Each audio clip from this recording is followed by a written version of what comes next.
Assalamualaikum warahmatullahi wabarakatuh. Alhamdulillahirrabbilalamin. Assalatu wassalamu ala asrafil anbiya'i wal mursalin wa ala alihi wa sahbihi ajma'in, amma ba'du. Pertama, marilah kita panjatkan puji dan syukur kehadirat Allah Subhanahu wa taala atas berkat rahmatnya kita masih diberi kesempatan meskipun kita sekarang itu belajar secara dari online, tetapi kita harus tetap mempunyai semangat untuk belajar. Pada kesempatan kali ini, saya akan menjelaskan terkait fungsi penilaian berbasis kelas dalam pembelajaran Al-Quran Hadis. Nah, apa saja sih penilaian berbasis kelas itu? Fungsi-fungsinya yang pertama itu adalah motivasi. Nah, penilaian yang dilakukan oleh guru di kelas harus mendorong motivasi peserta didik untuk belajar. Nah, bentuk latihan, tugas, dan ulangan harus dirancang dengan baik sehingga si siswa dapat terdorong untuk belajar dan merasakan kegiatan tersebut itu menyenangkan dan menjadi kebutuhannya. Nah, maka dari itu seorang pendidik itu harus memberikan sebuah motivasi kepada peserta didiknya supaya si peserta didik itu mampu melaksanakan berbagai kegiatan, baik itu dalam proses pembelajarannya harus seperti apa. Nah, jadi si siswa itu dapat melakukan hal tersebut. Yang kedua adalah belajar tuntas. Penilaian di kelas itu harus diarahkan untuk memantau ketuntasan belajar siswa. Ketuntasan belajar itu menjadikan sebuah fokus dan perancangan materi yang dicakup setiap kali guru itu melakukan sebuah penilaian. Yang ketiga, indikator efektivitas pengajaran. Penilaian kelas itu dapat digunakan untuk melihat seberapa jauh proses belajar mengajar yang telah berhasil. Nah, apabila sebagian besar atau semua siswa telah menguasai sebagian besar atau semua kemampuan yang diajarkan, maka kesimpulannya penilaian berbasis kelas itu telah berhasil sesuai dengan rencananya. Tetapi apabila seorang guru menemukan hanya sebagian siswa saja yang menguasai sebuah materi yang telah disampaikan, nah maka guru itu perlu melakukan analisis dan refleksi. Nah, mengapa hal ini terjadi? Nah, dan apa itu tindakannya yang harus dilakukan? Nah, maka dari ini guru itu harus mampu melakukan peningkatan efektivitas pengajarannya. Nah, baik itu metodenya, modelnya. Nah, jadi nanti ini bisa menjadikan sebuah bahan kepada peserta didik dalam menyampaikan sebuah materi yang baik itu seperti apa, sehingga peserta didik mampu memahami apa-apa yang disampaikan oleh pendidik tersebut. Yang keempat, ya, fungsinya adalah umpan balik. Nah, apa itu umpan balik? Umpan balik adalah informasi tentang yang diberikan kepada peserta didik tentang kemajuannya ke arah pencapaian tujuan-tujuan pengajaran. Nah, setiap hasil penilaian itu harus dianalisis oleh guru sebagai bahan umpan balik bagi siswa dan guru itu sendiri.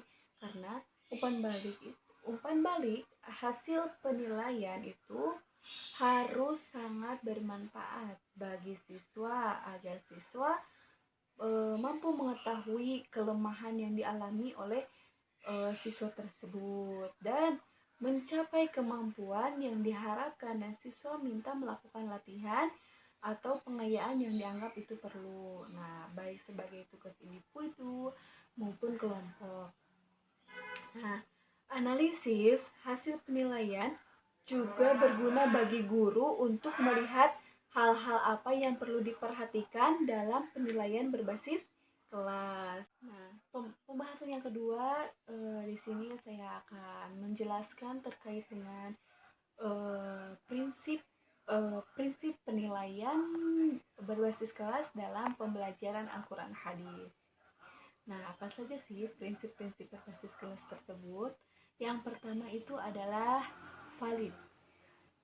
Penilaian berbasis kelas harus mengukur apa yang seharusnya diukur dan menggunakan jenis tes yang terpercaya atau sahih. Nah, artinya adanya kesesuaian alat ukur dengan fungsi pengukuran dan sasaran pengukuran.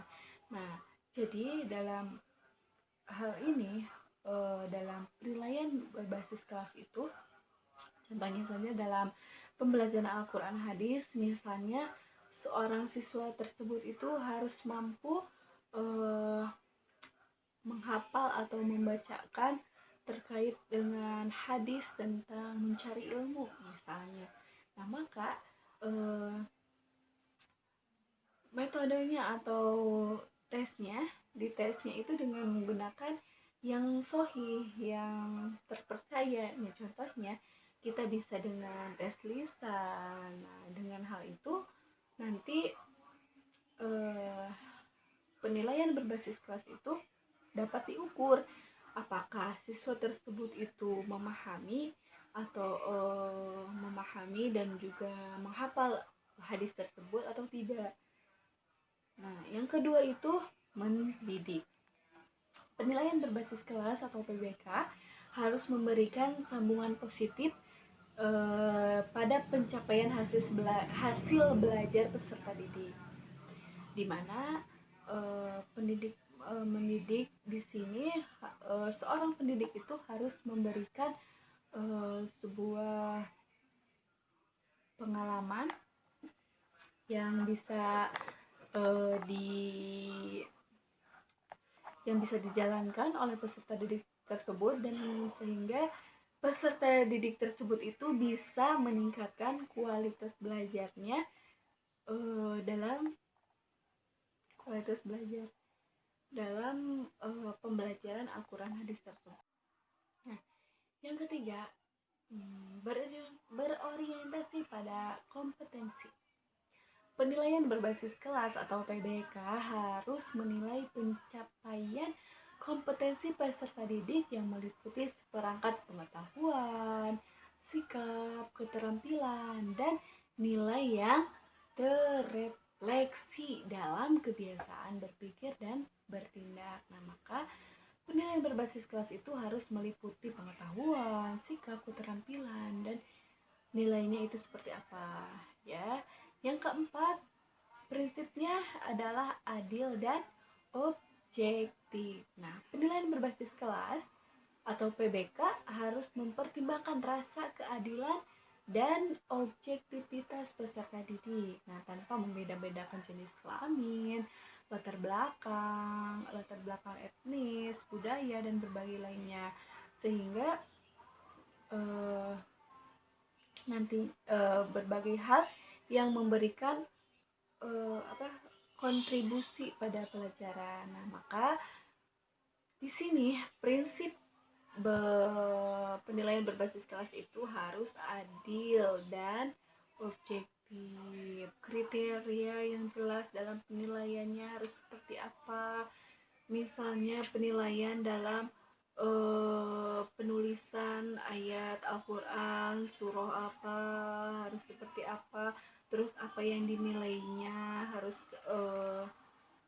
harus sesuai, harus ada penilaian yang jelasnya. Apakah itu dari kriteria penulisannya yang bagus seperti apa, atau hal yang lainnya. Nah, maka harus adil dan objektif. Nah, adil di sini jangan sampai seorang pendidik itu membeda-bedakan penilaiannya. Misalnya, oh ini mah beda budayanya, atau oh ini mah dari keturunan bangsa ini. Nah, jangan sampai seorang pendidik itu ada ada berpikiran seperti itu. Nah, maka seorang pendidik itu harus menilai peserta didik itu sama. Jadi menyesuaikan dengan kemampuan siswa tersebut. Kemampuan siswa tersebut mampunya sampai mana. Nah, sehingga nanti seorang pendidik itu bisa melihat, oh si ini eh, pahamnya sudah sampai sini, oh si ini sampai sini, baru sampai sini. Nah, maka butuhnya prinsip adil dan objektif itu nanti seorang pendidik itu mampu mengetahui eh, kemampuan atau keahlian dari setiap peserta didik tersebut. Mungkin cukup sekian yang dapat saya sampaikan terkait dengan eh, fungsi penilaian berbasis kelas dan juga prinsip penilaian berbasis kelas. Mohon maaf apabila banyak kesalahan karena masih dalam proses belajar. Wassalamualaikum warahmatullahi wabarakatuh.